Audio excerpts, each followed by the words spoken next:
kami semua siap terima firman Allah. Dalam Tuhan Yesus sama-sama katakan, amin. Tepuk tangan yang meriah bagi Tuhan Yesus. Haleluya. Please sit down. Welcome home GB Pelita. Nice meet you all. Please join with our social media. Silakan bergabung dengan sosial media gereja, baik dengan sosial media Bapak Gembala. Saudara pasti diberkati dengan firman Tuhan. Dalam kitab 1 Yohanes katakan, imanlah mengalahkan dunia. Roma 10 ayat 16 sampai ayat yang ke-21. Saya ajak kita sama-sama baca ya. 1, 2 ya. Tetapi tidak semua orang telah menerima kabar baik itu. Yesaya sendiri berkata, Tuhan, siapakah yang percaya kepada pemberitaan kami? Jadi iman timbul dari pendengaran dan pendengaran oleh firman Kristus. Tetapi aku bertanya, adakah mereka tidak mendengarnya? Memang mereka telah mendengarnya. Suara mereka sampai ke seluruh dunia dan perkataan mereka sampai ke ujung bumi. Tetapi aku bertanya, adakah Israel menanggapnya? Pertama-tama Musa berkata, ayo semua, aku menjadikan kamu cemburu terhadap orang-orang yang bukan umat dan membangkitkan amarahmu terhadap bangsa yang bebal. Dan dengan berani Yesaya mengatakan, aku telah berkenan ditemukan mereka yang tidak mencari aku. Aku telah menampakkan diri kepada mereka yang tidak menanyakan aku. Tetapi tentang Israel sama-sama, ia berkata, sepanjang hari aku telah mengulurkan tanganku kepada bangsa yang tidak taat dan yang membantah. Saudara yang saya kasihi, ini cerita bagaimana Rasul Paulus mengingatkan jemaat di Roma. Cerita bagaimana orang Israel itu keras hati, tegar tengkuk, bebal. Orang yang sudah mendengarkan firman, udah melihat mujizat, tetap gak percaya. Mereka sampai sekarang itu belum percaya Yesus sudah datang. Mereka masih meratapi di tembok Yeriko. Di tembok ratapan tempat suci orang-orang Yahudi. Mereka meratapi supaya Mesias datang. Kalau kita enggak, Mesias sudah di hati kita. Juru selamat telah lahir di hati kita. Tuhan Yesus telah ada di hati kita. Amin. Nah saudara, makanya Rasul Paulus mengingatkan di Roma pasal yang ke-10 ayat yang pertama. Dia mengingatkan di ayat yang pertama. Tetapi tidak semua orang telah menerima kabar baik itu. Tidak semua orang. Berbahagialah engkau sudah menerima kabar baik. Apa kabar baik? Injil keselamatan. Kabar keselamatan sudah kau terima dan kau hidupi. Enggak semua orang loh. Enggak semua orang. Orang udah banyak dengar Yesus adalah Tuhan. Enggak semua orang percaya. Saudara berbahagialah kalau engkau sudah percaya Yesus adalah Tuhan. Karena itulah jaminan hidup kekal. Hanya satu jalan ke sorga, Tuhan Yesus. Tidak ada jalan lain. Sehingga engkau berbahagia. Paling tidak pegang dulu hidup kekal, itu dulu.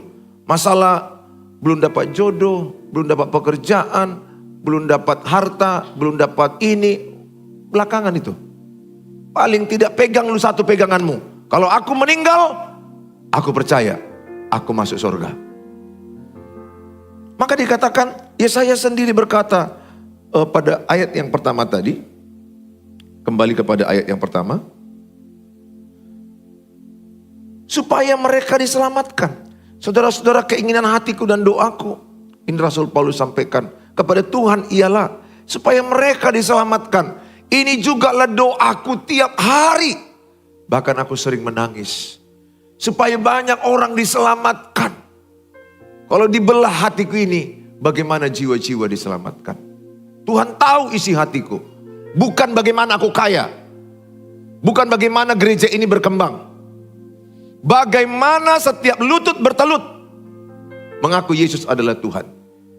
Bagaimana setiap lidah mengaku Yesus adalah Tuhan. Itu tujuan hidupku. Maka saya mengajak saudara juga setujuan dengan Tuhan.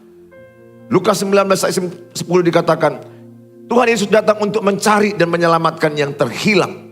Saya rindu saudara juga punya tujuan hidup yang sama. Kalau engkau setujuan dengan Tuhan, Tuhan di pihakmu. Kalau engkau setujuan dengan Tuhan, sorga membekapmu. Jangan punya tujuan kaya. Jangan punya tujuan hebat. Sedikit aja mencong motivasiku, sorga gak di pihakku. Maka ku jaga hatiku. Tujuanku supaya banyak orang diselamatkan. Pada ayat 9 dan ayat yang ke-10. Pada ayat yang ke-9 dan pada ayat yang ke-10 dikatakan. Sebab jika kamu mengaku dengan mulutmu bahwa Yesus adalah Tuhan dan percaya dalam hatimu bahwa Allah telah membangkitkan dia dari antara orang mati, maka kamu akan diselamatkan. Karena dengan hati orang percaya dan dibenarkan, dan dengan mulut orang mengaku dan diselamatkan. Maka poin pertama, bagaimana orang supaya percaya? Bagaimana orang perlu ada orang menjadi percaya kepada Yesus? Karena ayat 9 dan 10 dikatakan jelas bahwa percaya dalam hati, mengaku dengan mulut, Yesus adalah Tuhan dan Juru Selamat. Yesus adalah Tuhan bangkit pada hari yang ketiga. Kalau engkau percaya di hatimu dan mengaku dengan mulutmu, diselamatkan. Sama-sama praktekkan. Percaya dalam hati, mengaku dengan mulut, Yesus adalah Tuhan, telah bangkit dari kematian. Bilang sebelahnya, tos, kau diselamatkan. Amin. Siapa yang percaya kalau dia dipanggil Tuhan menerima hidup kekal? Wow. Sampai jumpa di sorga. Amin. Sampai jumpa di sorga.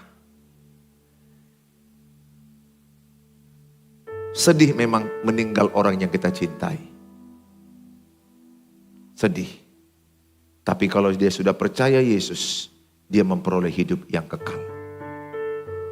Itu doaku. Allah, hidup di dunia ini pun gak lama kok, 70 kali kau hembus lilin. Happy birthday to you. 50. Happy birthday to you. 60. Happy birthday 70. Kata Mazmur 90 ayat yang ke-10. Adapun hidup manusia 70. Kalaupun hebat 80 serta kesukaran dan penderitaannya. Kalau sampai 70, bapakku gocap. Bapakku gocap. Pada waktu umur 50 aku lagi sakit-sakit. Teringat sama bapakku, 50 bapakku meninggal. Pas pula 50 aku udah sakit-sakit gini-gini waktu itu. 49 lah, umur 49. Sekarang kan tahun ini 54 ya. Saya masih ingat. Iblis taruhkan di pikiranku. Bapakmu 50 tahun meninggal. Kau pun 50 tahun meninggal. Iblis menaruhkan di hatiku, di pikiranku. Tapi aku pegang janji Tuhan. Orang percaya tidak pernah mati selama-lamanya. Yohanes 11 ayat 25 sampai 26. Engkau harus pegang ini. Orang percaya Tuhan Yesus tidak pernah mati selama-lamanya. Tak percaya kau buka ayat ini Pak. Dilihat-lihatnya wajah-wajah saya dijonggor semuanya. Kita baca dulu nih. Yohanes 11 ayat 25 sampai 26. Ini susah kalau gak pakai ayat. Mungkin saudara jadi perlu dikuatkan dengan ayat ya. Jawab Yesus, akulah kebangkitan dan hidup. Barang siapa percaya kepadaku, ia akan hidup walaupun ia sudah mati. Ayat 26. Dan setiap orang yang hidup dan yang percaya kepadaku, apa namanya? Tidak akan mati selama-lamanya. Percayakah engkau akan hal ini? Tembak sebelahnya. Percayakah engkau tidak mati selama-lamanya? Siapa yang percaya tidak mati selama-lamanya? Amin? Iya. Tubuhmu yang dari tanah kembali ke tanah. Ini nggak bisa ke sorga ini. Ini kan dibuat dari debu. Yang kau salon itu kan debu. Jangan sok cantik. Debu yang kau saloni itu. Tak percaya? Lihat aja di kuburan. Dari debu kembali ke debu. Dari tanah kembali ke tanah. Jadi kalau kau cantik sedikit, udahlah rendah hati aja. Di dalam dirimu ada kekekalan yang tidak bisa mati. Pengkhotbah 3 ayat 11 bang. Tolong bang. Pengkhotbah 3:11, dalam dirimu ada kekekalan yang tidak bisa mati. Ia membuat segala sesuatu indah pada waktunya. Ada waktunya hidup, ada waktunya meninggalkan dunia. Ada waktunya lahir ke dunia, ada waktunya meninggalkan dunia. Ada waktunya kau ketawa, ada waktunya kau nangis. Jadi kalau kau ketawa terus, jangan bangga kali. Tinggal menunggu waktunya kau nangis. Dan kalau kau nangis, nggak selamanya kau nangis. Ada waktunya kau akan ketawa. Amin. Nggak ada yang abadi di dunia ini. Nggak ada yang kekal. Tak ada yang abadi, tak ada. Hanya Tuhan Yesus yang kekal. Perhatikan, bahkan ia memberikan kekekalan. Di hatimu, di hatiku ada kekekalan. Dalam hati mereka, tetapi manusia tidak dapat menyelami. Banyak orang tak mengerti ini. Manusia tidak dapat menyelami pekerjaan yang dilakukan Allah dari awal sampai akhir. Tubuhku terbuat dari debu tanah, kembali ke debu tanah. Dalam diriku ada kekekalan. Roh Allah, roh yang ada padaku kekal selama-lamanya, hidup. Makanya dia berkata, kematian telah dikalahkan, sengat maut telah ditelannya. Maka orang yang percaya Yesus tidak mati selama-lamanya. Saudara hanya tutup mata di bumi, buka mata di sorga. Cilubah. Artinya saudara hanya berpindah tempat. Inilah PR hamba-hamba Tuhan. Ini juga PR-mu dan PR saya, menjadi pemberita Injil. Poin kedua. Sehingga saudara dibutuhkan Tuhan pemberita Injil. Supaya banyak orang diselamatkan. Apapun kerjamu, boleh kerjaan online, pekerjaan namanya jualan, usaha, perawat, dokter, guru, apapun kerjaanmu. Punyalah hatimu hati Yesus. Bagaimana orang menerima Tuhan Yesus. Bagaimana orang bertobat. Bagaimana orang diselamatkan. Bagaimana orang menerima hidup yang kekal dalam dia. Inilah tugas utama kita. Ini tugas utama kita. Tuhan gak tanya berapa uangmu, berapa hartamu, berapa hebat. Lukas katakan, kalau aku datang malam ini, adakah iman di bumi ini? Adakah iman di hatimu? Karena imanmu lah yang menyelamatkan. Karena imanmu, inilah PR kita. Bagaimana setiap lidah mengaku Yesus Tuhan, setiap lutut bertelut, Yesus adalah Tuhan.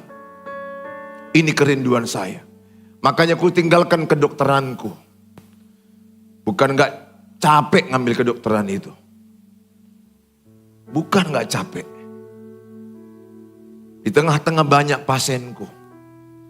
Perjuangan berat mengambil itu sebagai hamba Tuhan. Gereja ini tidak langsung segini banyaknya. Diawali 15 orang. Mertuaku tanya, makan apa lu? Makan apa lu? Ku jawab, makan nasi Pi, makan nasi Mi. Berapa sih sekali khotbah? Kan orang dunia kan begitu. Kan orang dunia begitu. Kau kerja di mana? Berapa gajimu? Kan itu ya. Kalau uang kan, manusia kan selalu melihat dari ukuran uang. Bolui, bo cinta. Nggak ada uang, nggak ada cinta. Makanya kalau mau istrimu, Mak Sopi, mau mencintai Pak Sopi, si Jaya harus banyak wah, pasti begitulah dunia. Dunia masih melihat dari sisi kepe, epeng, uang. Tapi anak Tuhan Yesus tidak boleh hidup untuk uang. Paling rendah di hadapan Tuhan manusia hidup untuk uang. Hiduplah untuk memuliakan nama Tuhan. Hiduplah supaya lewat hidupmu banyak orang diselamatkan.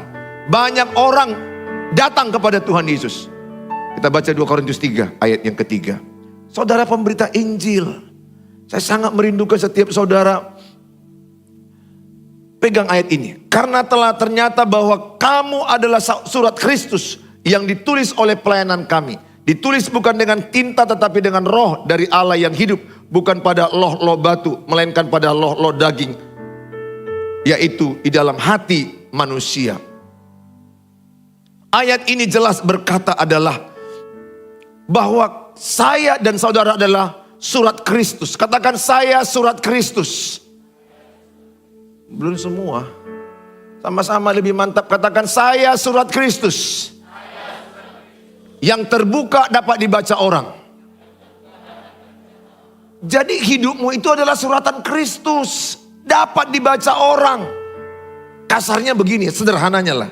Engkau adalah Alkitab yang berjalan itu. Engkaulah firman Tuhan yang berjalan itu. Setiap kau ngomong, firman Tuhan. Setiap engkau bergerak, firman Tuhan.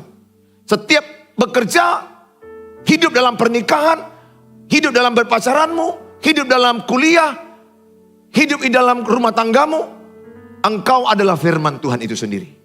Orang bisa membaca, oh ini rupanya ayat-ayat firman Tuhan itu ya. Beginilah rupanya gambaran orang yang baca firman Tuhan itu.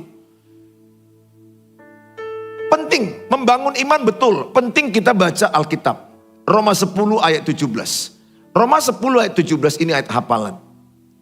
Iman timbul dari pendengaran, pendengaran akan firman Kristus.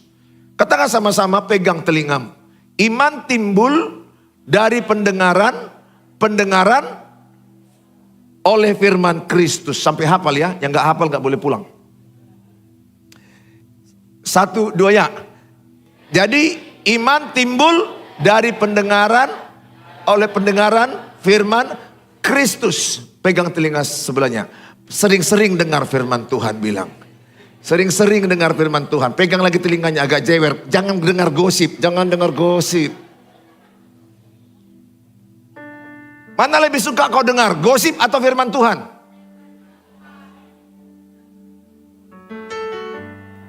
Mana yang suka kau bicarakan? Keberhasilan orang atau kejatuhan orang? Nah, orang-orang aja kau bilang apanya? Keberhasilan orang atau kejatuhan orang? Nah, yang sini lagi orang-orang katanya coba. Orang lebih suka membaca, membicarakan kejatuhan orang. Ingat ya, keberhasilanmu orang gak suka ucapkan itu. Sedikit orang. Orang gak suka lihat kau berhasil. Secara dominan ya, gak semua orang. Secara umum manusia itu lebih suka membicarakan kejatuhanmu, kelemahanmu, kesalahanmu. Itulah kalau cerita itu berjilid-jilid itu. Jilid 1, jilid 2. Bahkan ditambah-tambah paragrafnya, ditambah-tambah cerita yang gak ada pun ditambahnya berlebih mantap cerita itu.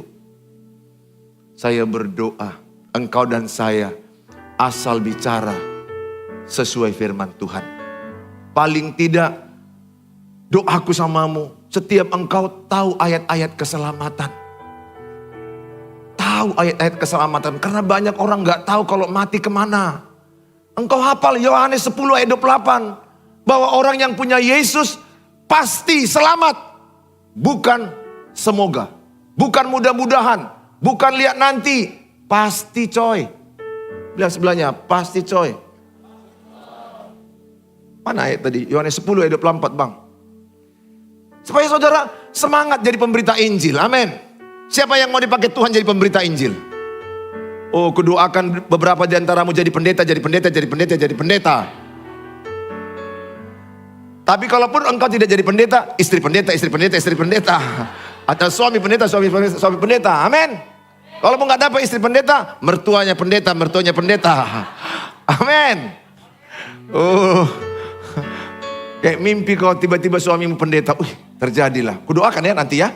Beberapa di antaramu punya suami pendeta dan pengusaha. Jadi dia pendeta sekaligus ada usahanya. Kalau amin, kalau pendeta aja kok nggak amin kan tadi. Kalau pengusahanya makin kuat. Saya berdoa setiap saudara menjadi pemberita Injil. Yohanes 10 ayat 28 jelas. Kalau ada orang bertanya, kau kalau meninggal kemana? Tanya sebelahnya, kau kalau meninggal dunia kemana? Baru dibilang dia, 3 hari aku melayang-layang. Itu bego. Gak ada ya. Jangan percayai ya. Mitos-mitos jangan kau percayai. Aku terjebak dengan mitos masa lalu. Bapakku meninggal. Tahun 86 di Februari. Opungku mama dia Januari 86. Jadi beda sebulan mereka itu. Jadi orang bilang bapakku ini taroma. Taroma itu artinya sangat sayang sama mamanya. Sehingga sebulan aja dia dipanggil. Saya masih ingat bapak saya itu setiap malam mengigau. Inong. Udah. Sekaligus setelah berangkat dia. Hanya beda sebulan. Saya masih teringat itu mitos-mitos yang berkata kalau nanti bapakmu ini sudah dikubur. Maka di hari ketiga rohnya datang. Wah, kami bukan senang, ketakutan. Walaupun bapak, tapi kalau bego kan takut juga kita. Namburu kami senang. Wih, bapakmu datang. Paslah jam 12 malam. Tiba-tiba mati lampu. Rumah kami itu kan ruang tamu kayak gini. Pakai tikar rame. Di sinilah namburu, tulang, opung, apa yang segala malam. Kupilihlah di tengah-tengah. Mana tahu dari depan datang, duluan lain dijumpain dia. Kan tikar kan orang meninggal orang Batak kan begitu kan rame-rame. Dari belakang nanti datang, ini kena lain yang satu ini. Udah was-was hari ketiga. Pas lah jam 12 malam. Mati lampu, mati lampu. Langsung pas ada menjerit. Ngarobe katanya. Udah datang. Betul loh. Aku hepot waktu itu, aku pegang semua, aduh Tuhan tolong. Masih ingat aku itu kelas 1 SMA itu. Kupikir yang kupegang itu kaki meja, rupanya paha namburuku udah kupegang. Udah gelap. Ngarobe katanya. Aduh Tuhan. Dibilang namburuk inilah. Iya memang jam 8 malam jumpa aku di garasi mobil. Pakai baju apa dia? Pakai batik. Terus apa kata bapak? Minta nasi. Namburu kasih. Aku kasih lah, bapakmu udah minta. Aku kasih. Ingat ya, kalau udah orang ketakutan jadi bodoh. Apapun dibilang percaya kali ya. Gini-gini lah kami berempat. Kakakku, abangku, adikku sama-sama bodoh. Semua terbodoh. Iya. Ya. Terus nasinya habis namburu. Enggak. Nasinya berubah jadi dingin. Iya ya. Iyalah, semua nasi panas pun lama-lama berubah jadi dingin. Karena apa? Dibodoh-bodoh sudah. Itu mitos. Ingat, setelah kita menutupkan mata di bumi ini, kita masuk kepada kehidupan yang kekal. Amin. Kita masuk kepada kerajaan yang kekal. Artinya gak perlu camping-camping rohmu itu. Gak perlu kemana-mana. Gak ada lagi itu. Gak ada hubungan yang hidup dan yang mati. Kita ingat bahwa ada kepastian hidup kekal. Ada kekekalan selama-lamanya. Jadi dalam dirimu ada benih kekal. Beritakanlah itu. Sampaikanlah itu. Orang Israel di poin ketiga dikatakan, Tuhan minta respon mereka. Supaya mereka taat. Tapi Israel dikatakan pada Roma 10 ayat 21. Coba dilihat. Roma 10 ayat 21. Tetapi tentang Israel ia berkata sepanjang hari. Perhatikan Tuhan. Sepanjang hari aku telah mengulurkan tanganku, tangan Tuhan. Berat gak salaman? Pernah gak kau salaman? Tanganmu gak diterima? Sakit? Capek? Wah berat loh itu. Tapi kalau kau lakukan itu tahun baru ini, mana tahu kau gak enakan dengan seseorang. Selamat tahun baru. Dia gak mau gini terus. Dengan sombongnya. Urusanmu dengan Tuhan sudah beres. Urusannya dengan Tuhan. Di depan mataku kulihat ada pendeta seperti itu. Ada pendeta seperti itu. Yang minta maaf ini pun pendeta. Maafkan saya. Selamat tahun baru. Pendeta ini gini. Belum beres urusan kita. Saya mau berkata kepadamu, dengar. Allah menentang orang congkak, mengasihani orang yang rendah hati. Perhatikan, sepanjang hari aku telah mengulurkan tangan kepada orang Israel. Kepada bangsa yang tidak taat dan yang membantah. Orang Israel menolak Tuhan. Membantah Tuhan. Dan Tuhan buat mereka cemburu. Orang yang tidak mengenal Tuhan jadi mengenal Tuhan. Maka sekarang tidak ada lagi orang Yahudi. Gak ada lagi perbedaan orang Yahudi dengan non-Yahudi. Di hadapan Tuhan kita sama. Bukan lagi hanya Israel di sana yang secara khusus. Kita Israel rohani. Kita orang-orang pilihan Tuhan. Kita imamat rajani, umat kepunyaan Allah. Sehingga saya berdoa, responilah firman Tuhan dengan taat. Kalau kau sudah dengar mengampuni, lakukanlah itu. Kalau engkau sudah mendengar balas kejahatan dengan kebaikan, lakukanlah itu. Ingat Matius 5, 44, 45. Tanda anak Bapa memberkati musuh. Mengampuni orang yang menyakiti dia.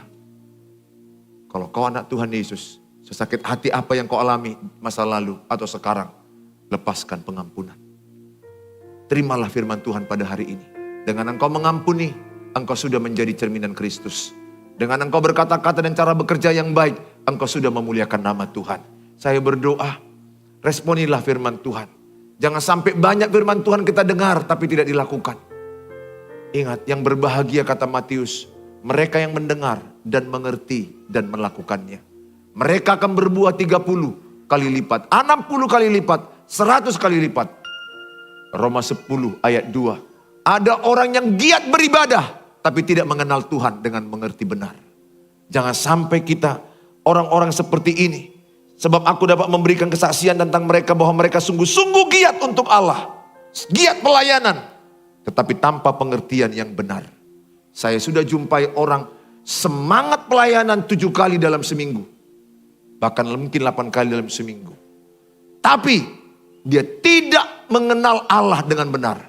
Dia tidak membangun hubungan dengan Tuhan. Bagusnya ini main musik. Bagusnya kalian singer. Tapi ini tidak menimbulkan iman. Tidak ada ayatnya kubaca. Main musiklah kau supaya timbul imanmu. Ini bagus, very good. Saya senang, paling tidak menjagai dari pergaulan yang rusak. Tapi iman harus karena mereka ini baca Alkitab. Membaca pun usahakan mendengar. Jangan hanya dalam hati. Dalam hati boleh. Tapi nggak terlalu kuat untuk imanmu timbul. Harus baca atau lihat YouTube atau dengar khotbah. Atau paling tidak TikTokku kau dengar. Sama TikTok Pak Jaya, TikTok Bu Mutiara. Bertambah followers kami. Enggak, itulah tujuan kami. Supaya banyak orang imannya tumbuh. Saya berdoa, ketika engkau mendengar firman seperti ini, imanmu timbul, imanmu aktif, rohmu di-charger. Makanya kalau dengar khotbah, jangan mau ngantuk, jangan mau termenung. Sama itu ibaratnya kau men-charger handphonemu tapi nggak nyambung kepada colokannya. Besoknya kau lihat, lobet. Ngamuk-ngamuklah kau di jalan. Samanya itu orang ibadah tapi tidak terhubung dengan Tuhan. Pulang-pulang, oyong, banyak kali masalahku, susah hidupku. Seperti enggak ibadah saja. Saya berdoa engkau tersambung dengan Tuhan. Mengenal Tuhan dengan benar. Apapun masalahmu, apapun pergumulanmu, percayalah. Roh Allah yang ada padamu lebih besar dari masalahmu. Saya berdoa hidup kekal sudah pasti dalam hidupmu. Dan saya berdoa di dunia ini pun apapun masalahmu, kemenangan di pihak orang-orang yang beriman, di pihak orang-orang yang mengandalkan Tuhan. Baca firman Tuhan setiap hari dan renungkan setiap hari. Tuhan memberkatimu.